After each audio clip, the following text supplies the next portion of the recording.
പെരിയോനെ പിണറായി അങ്ങകലെ അങ്ങകലെ ഇടി പൊതുമണ്ണം വീശുന്നുണ്ട്. അങ്ങകലെ അങ്ങകലെ ഇടി പതുങ്ങിയിരിക്കുന്നുണ്ട്. എടേ ബലപോ നമ്മളെ കിറ്റസ് സാബു ഇന്നലെ പറഞ്ഞത് കേട്ടാ നീ കേൾക്കേണ്ട കാര്യം. സ്വിറ്റ്സർലൻഡിലോ അമേരിക്കയിലോ എന്റെ കുട്ടികളും കുടുംബവുമായിട്ട് ജീവിക്കേണ്ട ആളായിരുന്നു. പിന്നെ എന്തൊരു നൊട്ടിക്ക് കേരളത്തിൽ കിടക്കുന്ന സ്വിറ്റ്സർലൻഡിലോ അമേരിക്കയിലോ അങ്ങ് പൊക്കൂടിയോ? ഇന്ന് അധ്വാനിക്കാതെ മുതൽ മുടക്കാതെ പണമുണ്ടാക്കാവുന്ന ഒരേ ഒരു വ്യവസായം. ഓ, കിറ്റക്സ് ലുങ്കിയും മുണ്ടും ചട്ടിയും ഉണ്ടാക്കി വിൽക്കുന്ന വ്യവസായം ആയിരിക്കും അല്ലേ? പണമുണ്ടാക്കാവുന്ന ഒരേ ഒരു വ്യവസായം രാഷ്ട്രീയ. അതുകൊണ്ടായിരിക്കും 2020 ആയിട്ട് ഇറങ്ങിയത്. ഇപ്പൊ 1-ാം നിലയിലേക്ക് കയറാൻ 25 ലക്ഷം രൂപയുടെ ലിഫ്റ്റ്. മടിയിൽ കനമുണ്ടെന്നുണ്ടെങ്കിൽ നടന്നു കയറാക്കൂല, ലിഫ്റ്റ് തന്നെ വേണം. 2 ദിവസം ലണ്ടനിൽ താമസിച്ചത് 45 ലക്ഷം രൂപ.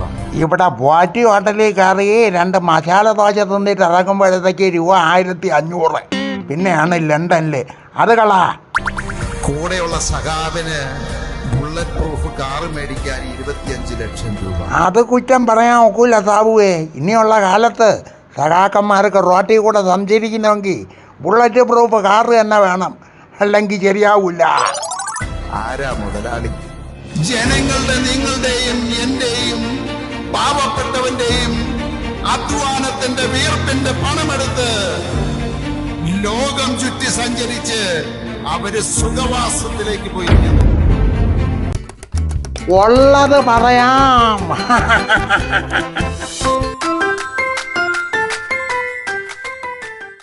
പാർട്ടിക്ക് യാതൊരു ബന്ധവുമില്ല. പാർട്ടിക്ക് അങ്ങനെ ഒരു ബോംബ് ഉണ്ടാക്കേണ്ട കാര്യമില്ല. ഞങ്ങൾ ഉണ്ടാക്കിയിട്ടില്ല, ഇനി ഉണ്ടാക്കാൻ പോകുന്നില്ല. പോരെ. എങ്ങനെ കോപുന്ന? എങ്ങനെ പാർട്ടിക്ക് യാതൊരു ബന്ധവുമില്ല. പാർട്ടിക്ക് അങ്ങനെ ഒരു ബോംബ് ഉണ്ടാക്കേണ്ട കാര്യമില്ല. ഞങ്ങൾ ഉണ്ടാക്കിയിട്ടില്ല, ഇനി ഉണ്ടാക്കാൻ പോകുന്നില്ല. പോരെ. അയ്യോ പാവം, നല്ലൊരു മനുഷ്യനായിരുന്നു. കിളി പറന്നു പോയെന്നാണ് തോന്നുന്നത് കേട്ടാ. ഇനിയിപ്പം നമ്മൾ ആരെടുത്ത് പോയി ചോദിക്കാൻ? ആ DYFക്കാർ ചോദിക്കുന്നത്, അതോടെ നിങ്ങൾ ചോദിക്കേണ്ടത്. ഞങ്ങൾക്കത് യാതൊന്നും പറയാനില്ല. നോട്ടി, നിങ്ങളും DYFയും ഒരു കുടുംബക്കാരല്ലേ?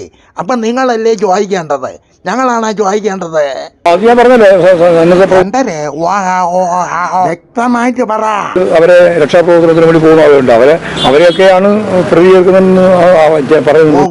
ഓ അത് ശരി. ഇപ്പൊ ബാമ്പ് ഉണ്ടാക്കണതും രക്ഷാപ്രവർത്തനമായിട്ട് പ്രഖ്യാപിച്ചല്ലേ? പോലീസ് അന്വേഷിക്കട്ടെ. അന്വേഷിച്ച് പോലീസിന് മനസ്സിലാവുന്നതനുസരിച്ച് കാര്യങ്ങൾ കൈകാര്യം ചെയ്ത്. രക്ഷാപ്രവർത്തനത്തിന് വേണ്ടി ബാമ്പ് നിർമ്മിച്ചവരെ അറസ്റ്റ് ചെയ്യാൻ യാത് പോലീസിനെ കൊണ്ട് കഴിയുവാടാ ബാലപ്പാ? എന്തൊരു പറയുന്നത്. സത്യം പറഞ്ഞാൽ ഇഞ്ഞാരും മടയനായി പെയ്യല്ലേ. ബാമ്പ് നിർമ്മാണം കണ്ണൂരിലെ കുടിൽ വ്യവസായമാണെന്ന് ഇന്ന് രാവിലെ ചിറ്റപ്പയും ജയരാജനും പറഞ്ഞേക്കുന്നത്. നീ കേട്ടാ? അവിടെ പല പ്രദേശത്തും അറിയുന്നവർക്കറിയാം, ബോംബ് നിർമ്മിച്ചിട്ട് കച്ചവടം ചെയ്യുന്നുണ്ട് ഇവിടെ പലരും. അന്താരാഷ്ട്ര വിപണിയിൽ കരിമരുന്നിന് വില കൂടുമ്പം കേരളത്തിലെ ഈ ബാമ്പ് നിർമ്മാണത്തിന് സബ്സിഡിയും കൊടുക്കുമെന്നാണ് ഞാൻ അറിഞ്ഞത്.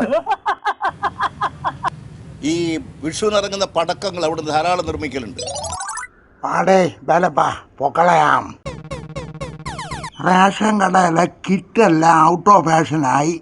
ഇനി അതിന് പകരം ഓരോ കിലോ കരിമരുന്ന് കൂടെ കൊടുത്താ ഉറപ്പാണ് വികസനം, ഉറപ്പാണ് LDF. യാത് വാ